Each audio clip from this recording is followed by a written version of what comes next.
নমস্কার বন্ধুরা, রূপালী মিনি ব্লগে আপনাদের সবাইকে স্বাগত জানাই। আজ একটি আবার নতুন টাইপের রেসিপি নিয়ে আপনার সামনে এসে গেছি। এটি সম্পূর্ণ নিরামিষ একটি রেসিপি, সেটি হলো কাঁচকলা আলুতে পোস্ত। চলুন উপকরণ কি কি নিয়েছি দেখে নিন। কাঁচকলা আলু পোস্ত বানাতে কি কি উপকরণ নিয়েছি দেখে নিন। কাঁচকলা, আলু, পোস্ত আর কাঁচা লঙ্কাটাকে বেটে নিয়েছি, সর্ষের তেল, নুন, সামান্য পরিমাণে হলুদ গুঁড়ো, ফোড়ন আর জল। এবারে কাঁচকলা আর আলুটাকে ভালোভাবে খোসা ছাড়িয়ে কেটে নেব। কাঁচকলা আর আলুটাকে ছোট ছোট আকার করে কেটে নিয়েছি, দেখুন কেমন কেটেছি। আলু আর এই যে কাঁচকলা এইভাবে কেটে নিচ্ছি। আপনারা যেমন ইচ্ছা তেমনই কেটে নিতে পারেন। এবার এগুলো ভালোভাবে জল দিয়ে পরিষ্কার করে ধুয়ে নেব। কাঁচকলা আর আলুটাকে ভালোভাবে জল দিয়ে ধুয়ে নিয়েছি, এই যে দেখুন। এবারে কড়াই বসিয়ে দিয়েছি, গ্যাসটা অন করে। এবারে কড়াইয়ের মধ্যে দিয়ে দেব একটু সর্ষের তেল।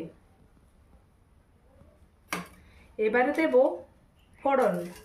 তেলটা গরম হওয়া পর্যন্ত অপেক্ষা করতে হবে। তেল গরম হয়ে গেছে। এবারে ধুয়ে রাখা কাঁচকলা আলু এর মধ্যে সব কিছু ছেড়ে দিলাম। এবারে দেব পরিমাণ মতো নুন।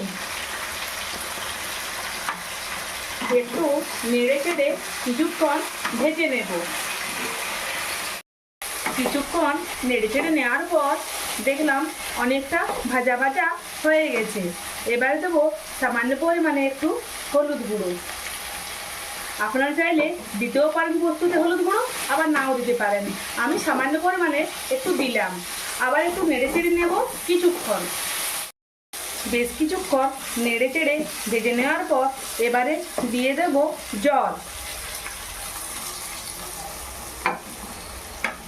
সেদ্ধ করার জন্য যতটুকু জলের দরকার ততটুকুই দেবেন। এবার একটু নেড়ে চেড়ে নিলাম এবং একটা ঢাকা দিয়ে কিছুক্ষণ সেদ্ধ করে নেব। ঢাকাটা খুলে দেখে নিই আলুটা আর কাঁচকলাটা সিদ্ধ হয়েছে কিনা। পুরোপুরিভাবে আলু আর কাঁচকলাটা সেদ্ধ হয়ে গেছে।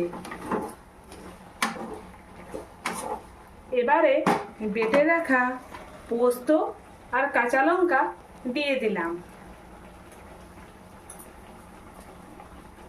আপনারা চাইলে এখানে গুঁড়ো লঙ্কাও ব্যবহার করতে পারেন। একটু নেড়ে চেড়ে এবারে নামিয়ে নেব, তাহলেই হয়ে যাবে কাঁচকলা আলুতে পোস্ত। কাঁচকলা আলুতে পোস্ত আমি তো বানিয়ে নিয়েছি, আপনারাও ঝটপট বানিয়ে নিন। আর আমার চ্যানেলটি যারা নতুন দেখছেন, এখনো সাবস্ক্রাইব করেননি, তারা তাড়াতাড়ি করে সাবস্ক্রাইব করে দিন।